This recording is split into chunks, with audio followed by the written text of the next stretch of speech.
Nabi dan para sahabat belajar la ilaha illallah, baru setelah 13 tahun di Madinah muncul ayat-ayat syariat.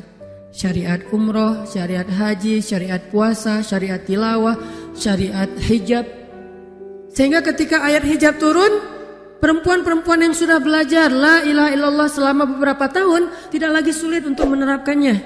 Begitu ayat hijab turun dibacakan oleh Nabi di dalam masjid, semua sahabat-sahabat mendengar itu dengan sangat perhatian. Lalu mereka semuanya pamitan, ya Rasulullah kami ingin pulang.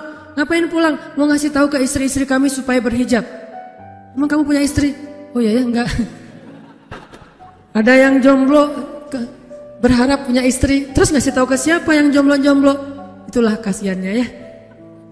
Enggak bisa ngasih tahu ke kakaknya, adiknya, apalah siapalah, mantannya mungkin. Pulang ngasih tahu ke istri-istri mereka, saudari-saudari mereka, putri-putri mereka, dan perempuan yang mendengar ayat ini dibacakan langsung menutup kepala mereka dengan benda apapun yang ada di tangannya, mau jemuran, mau baskom, mau apa, pokoknya pegang apa, tutup langsung. Hijab. Kenapa? Ini perintah Allah. Gak mungkin Allah memerintahkan kita sesuatu kecuali ada kebaikan di dalamnya. Itu aja pertimbangannya. La ilaha illallah. Bukan kenapa? Kan lebih nyaman gak pakai hijab. Kan ini, kan itu. Enggak. Satu aja alasannya. Alasan la ilaha illallah. Kalau ini perintah Allah, sami'na wa ata'na. Itu dampak dari la ilaha illallah. Dikasih perintah sesulit apapun, termasuk Zainab dengan Zaid bin Harisah. Pernah kan baca kisah Zainab di surat Al-Ahzab? Mungkin kapan-kapan kita bahas itu.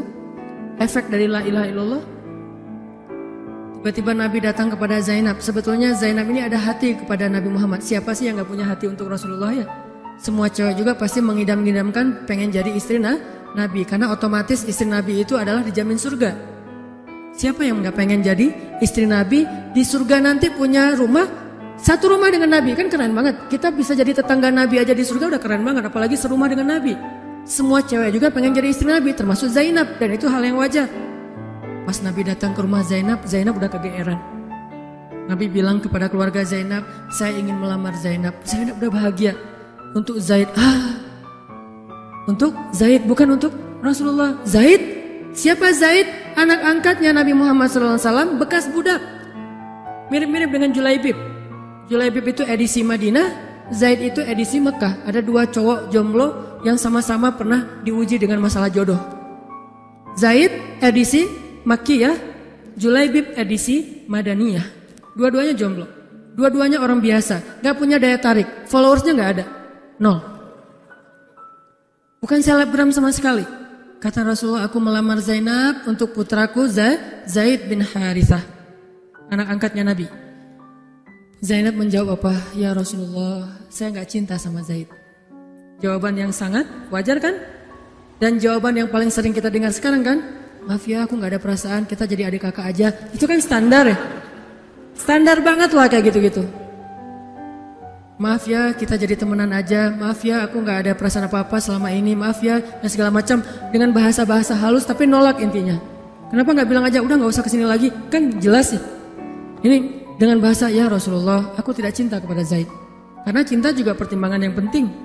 Dan Nabi juga tidak mengizinkan kita menikahkan putri kita dengan seseorang yang putri kita tidak berkenan dengannya. Tetap harus ditanya, ya Rasulullah, saya tidak cinta dengan Zaid. Turun ayat. Katakan kepada orang-orang yang beriman, laki-laki dan perempuan, kalau Allah sudah memerintahkan sesuatu, tidak ada kalimat yang keluar dari lisan mereka kecuali sami'na wa ata'na. Nabi bacakan ayat ini kepada Zainab. Zainab mendengar, ya Rasulullah, Allah yang menyuruh ini.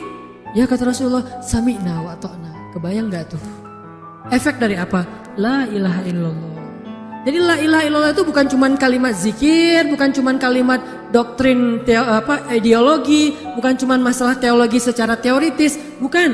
Ini dampaknya kepada akhlak, dampaknya kepada ibadah, dampaknya kepada banyak pilihan hidup dari la ilaha illallah. Orang kalau nggak baik la ilaha illallah pasti susah memilih pilihan-pilihan dalam hidupnya.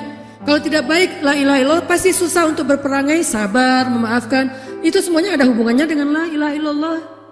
Sama kayak Abu Bakar, ketika dia sakit hati kepada orang yang memfitnah anaknya, dia cari tahu siapa orang yang pertama menyebar hoax tentang Aisyah.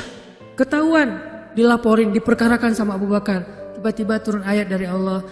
Janganlah orang yang memiliki kelebihan harta di antara kalian bersumpah untuk tidak lagi membantu saudaranya gara-gara sakit hati. Hendaklah dia berlapang dada dan memaafkan. Itu perintah Allah. Berlapang dada dan memaafkan. Terus konsekuensinya apa? Balasan janji Allah apa? Ala tuhibbuna ayyaghfirallahu lakum? Tidakkah kamu suka jika Allah memaafkan juga kesalahan-kesalahan kamu? Jadi deal-dealannya dengan Allah, bukan dengan makhluk. Enak aja saya maafin dia, untung di dia, rugi di saya. Enggak. Kalau kita transaksinya dengan makhluk, kita rugi. Tapi kalau kita transaksinya dengan Allah, kita untung. Libatkan Allah dalam urusan kita. Dan ini gak mungkin kita lakukan kalau gak baik. La ilaha illallahnya. Allah nawarin kepada Abu Bakar, ala tuhibbuna ayyaghfirallahu lakum? Tadinya Abu Bakar kesel banget sama tuh cowok. Terus turun ayat ini, wal ya'fu wal yasfahu. Hendaklah dia memaafkan dan berlapang dada. Abu Bakar berat. Tiba-tiba Allah katakan, ala tuhibbuna ayyaghfirallahu lakum? Bala ya Rob. Kata Abu Bakar, tentu ya Allah kalau gitu saya akan maafkan. Demi supaya Allah memaafkan kesalahan saya. La ilaha illallah. Zainab, sami'na wa ata'na. Ya udah saya terima Zaid ya Rasulullah. Alhamdulillah. Datang Nabi ke Zaid. Zaid mau gak nikah sama Zainab? Sebetulnya mau banget tapi gak pede.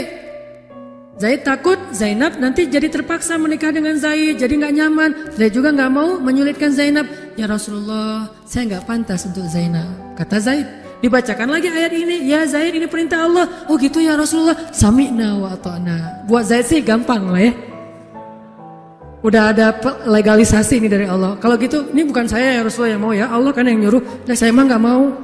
Gak mau maksa gitu ya. Tapi kalau Allah yang nyuruh, ya udah apalagi saya gak punya pilihan dong gitu.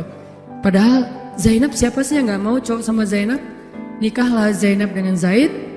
Dan yang menjadi semacam khutbah nikahnya adalah Rasulullah SAW. Kebayang gak Zainab tuh punya hati ke Rasul, tapi Rasul yang mengkhutbahi nikah Zainab dengan orang yang Zainab gak cintai. Kebayang gak perasaan Zainab tuh? Ketika akad nikah, Nabi jadi saksi. Saya terima kata Zaid nikahnya Zainab binti Jahsy dan segala macam. Zainab, kebayang gak ada Nabi di situ? Lalu setelah selesai akad nikah ditanya kepada Nabi, sah ya Rasulullah? Sah. Dan Nabi juga gak mau mempersulit. Gak sah. Kenapa? Harusnya sama saya. Enggak. Nabi orangnya fair. Nabi orangnya bijaksana. Orangnya dewasa. Gak kayak kita.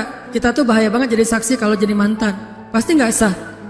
Dan Nabi gak gitu. Sah langsung di kali pertama.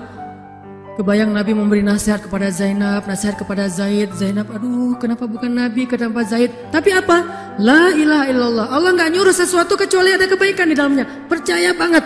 Itu la ilaha illallah. Udah percaya banget. Zainab yakin, ini perintah Allah, ya sudah saya lakukan. Walaupun bukan dengan Nabi, padahal saya pengennya dengan Nabi. Kebayang gak sih pengen sama seseorang yang kita cintai banget, malah orang itu yang menjodohkan kita dengan orang yang kita gak pernah kebayangin. Amit-amit. Jangan dia ya Allah, jangan dia, dia. Kan berat tuh. Yang saya sering cerita, jangan saya. Pokoknya jangan Hanan, Hanan. Kenapa kok begitu? Karena dia bilang jangan saya bilang yang dia ya Allah. Akhirnya kita adu-aduan doa. Ya Ustadz, masa dilawan ya? Doanya lebih panjang, lebih sujudnya apa segala macam. Akhirnya jadi. Gak kebayang tuh buat Zainab. Kalau Zaid sih mungkin kebayang lah ya. Gimana happynya Zaid menikah dengan seorang cewek yang semua orang Mekah pengen nikahin dia. Tapi kalau Zainab, itu hari-hari yang sangat berat. Malam pertama gak kebayang buat Zainab. Zaid. Begitu Zaid datang, assalamualaikum Zainab.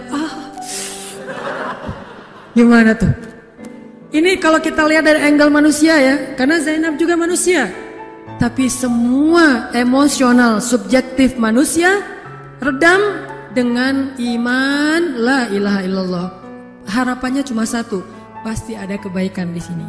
Pasti ada kebaikan di sini. Walaupun gak kebayang kebaikannya apa, pokoknya ada aja. La ilaha illallah. Nikah Zainab sama Zaid. Cekcok selama 1 tahun, gak pernah akur. Pulang kerja rame, berangkat kerja rame, pagi rame, sore rame. Gak cocok aja tuh Zainab sama Zaid. Berkali-kali datang berdua sama ke Rasulullah. Ya Rasulullah nasihati kami. Udah dinasihati pulang rame lagi. Di mobil aja berdua rame, macet apa segala. Ya udah nikmati aja rame gara-gara macet. Terus aja kayak gitu. Pokoknya selama 1 tahun mereka sering percekcokan rumah tangga. Jadi kalau kita ngelihat ada keluarga yang mungkin baru menikah kemudian bercerai, jangan menjudge mereka. Karena menikah itu ibadah, perintah Allah. itu lebih baik daripada tidak menikah tetapi sudah melakukan banyak perbuatan dosa. Walaupun akhirnya nauzubillah ada hal-hal di luar dugaan, maka la'allahu khair, mudah-mudahan ada kebaikan. Mereka berani menikah muda aja kita harus acungkan jempol. Mereka berani menikah muda aja kita harus respect. Kan saya sering bilang no judgment, respect to other kan. Berani mengambil keputusan menikah muda, baru berhijrah udah langsung menikah. Itu bukti dari iman. Kenapa kita menjudge seolah-olah kita lebih baik dari dia? Emangnya kita berani melakukan hal yang mereka lakukan? Gak berani buktinya. Berarti dia lebih baik daripada kita. Walaupun kesudahannya, kalau mereka bercerai setelah menikah baru beberapa lama, ada yang lebih soleh dari mereka juga bercerai baru setahun menikah. Zainab dengan Zaid, dua-duanya dijamin surga. Dua-duanya dijamin surga. Pernikahan mereka cuma bertahan setahun. Setahun kemudian, Zaid datang kepada Rasulullah. Zaid bilang, ya Rasulullah, kayaknya udah gak bisa dipertahankan hubungan saya dengan Zainab. Zaid, sabar. Rasul ketika Zaid mau datang, sebetulnya udah dapat bocoran dari Allah. Allah udah ngejapri Rasulullah dalam bentuk ilham. Japrian Allah kan ilham ya. Japrian kita kan WA, itu juga habis kuota gak kebaca-baca. Kalau japrian Allah ke Rasul ilham. Ilhamnya apa? Kalau nanti Zaid datang, nanti baca di surat Al-Ahzab. Kalau nanti Zaid datang kepadamu meminta nasihat tentang Zainab, bilang kepada Zaid, ceraikan istrimu. Kalau udah diceraikan, nanti kamu nikahi Zainab. Ini perintahnya juga berat buat Nabi nih. Kebayang gak sih anak angkat kesayangan Nabi yang selama ini baik banget sama Nabi, tiba-tiba dia punya masalah dengan istrinya, disuruh cerain dengan niat kalau udah cerai nanti dia yang nikahin. Kan gak kebayang tuh buat Nabi. Ditambah lagi Nabi itu orangnya ra'fah banget, sangat gak enakan. Kita aja gak tega kayak gitu. Emang ada yang tega kayak gitu? Gak tega kan? Zainab mantan kita sih. Sekarang cowok itu datang ke kita, suaminya Zainab. Ustadz, gimana nih Zainab? Perlu saya pertahankan?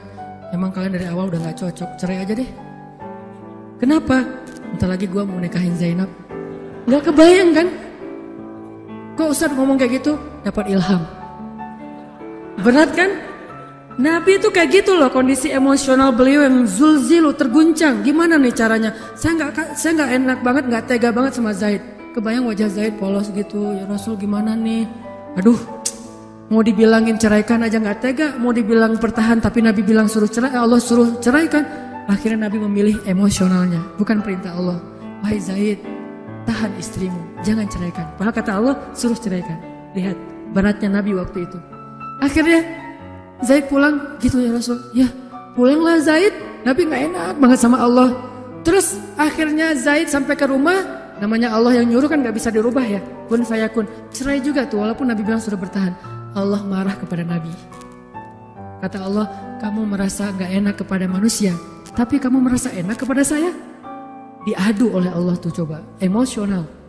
Nabi langsung sujud, ya Allah ampuni saya benar-benar, saya tahu saya gak enak sama Allah, tapi juga saya gak tega sama Zaid. Kebayang gak sih ya Allah wajah Zaid yang polos kayak gitu, disuruh cerain terus saya nikahin istrinya. Gimana perasaan Zaid? Wahai Muhammad, kamu merasa gak enak kepada manusia tapi enak kepada saya Muhammad. Astagfirullah ya Allah, minta ampun Nabi semalaman. Ini benar-benar gak kebayang sama Nabi. Tapi Allah pengertian lah, tahu Allah Nabi itu bukan mau gak taat sama Allah, cuma emang gak tega banget sama Zaid. Akhirnya Allah ngambil keputusan sendiri, Zaid cerai dengan Zainab. Setelah selesai masa iddah Zainab, Allah katakan, Muhammad sekarang datang kepada Zainab, lamar Zainab. Dengan berat hati Nabi tok pelan gitu, berharap gak dibukain pintu. Langsung udah ditunggu ternyata sama Zainab. Eng gitu, bukain pintu. Pas Nabi datang, Assalamualaikum, Waalaikumsalam gitu. Zainab udah punya firasat. Nabi mengatakan, Zainab, ada perintah dari Allah. Apa ya Rasulullah? Sami'na wa ata'na. Belum juga dikasih tahu. Sami'na. Allah menyuruh saya untuk melamar kamu Zainab. Untuk siapa ya Rasulullah? Curiga kan? Jangan-jangan orang lain lagi nih. Untuk siapa ya Rasulullah? Untuk saya. Masya Allah gitu. Cuman Zainab kan gengsi gitu lah. Masa cewek harus teriak-teriak gitu kan ya? Oh gitu. Padahal masuk ke dalam kamar. Gitu ya. Gigit jari apa, gaya-gaya cewek lah ya. Oh gitu, ntar ya saya pikir-pikir dulu sih. Saya istiqoroh dulu, Nabi diistiqorohin. Udah diterima, sami'na wa ata'na. Dan inilah khair, kebaikan yang diharapkan oleh Zainab. walaupun gak pernah terbayang, gak mungkin dong Zainab berpikir akan cerai setelah setahun kan. Tapi dia hanya yakin Allah tuh gak mungkin nyuruh sesuatu yang gak ada kebaikannya buat kita. Gak mungkin, mustahil. Karena Allah gak pernah zalim kepada hambanya. Kenapa Allah kok muter-muter dulu kayak gitu? Allah pengen lihat Zainab itu menikahi Muhammad karena Allah atau karena dirinya sendiri. Kalau karena Allah, coba yang selain Muhammad berani gak? Ternyata berani. Karena itu dia menjadi layak untuk Muhammad. Kalau dia nggak menerima Zaid, mungkin Zainab tidak akan pernah jadi istri Nabi karena tidak layak. La'allahu khair. Ini buah dari la ilaha illallah. Begitu juga yang masih culun-culun, yang mungkin badannya belum kebentuk, yang jerawatan misalnya kayak gitu, tiba-tiba memimpin pasukan militer yang jumlahnya ribuan, yang barisan pertamanya kibarus sahabah, sahabat-sahabat senior, as-sabiqun al-awwalun minal muhajirin wal ansor. Termasuk siapa di dalamnya? Abu Bakar dan Umar. Kebayang gak tuh? Memimpin pasukan yang di belakangnya itu Abu Bakar dan Umar. Maju! Abu Bakar dan Umar. Ya, maju. Usama. Kebayang Usama yang nyuruh. Abu Bakar. Segaya. Umar maju. Zaid, anaknya Zaid. Tapi tidak ada yang bisa membantah. Kenapa? Itu wasiat Nabi sebelum wafat. Aku perintahkan kalian untuk dipimpin oleh Usamah bin Zaid karena dia adalah anak muda yang luar biasa. Itu hadiah Allah untuk Zaid karena dulu mau menikahi Zainab walaupun hatinya sebetulnya tidak mau. La'allahu khair, la ilaha illallah. Masing-masing dikasih kebaikan dengan cara-cara yang berbeda.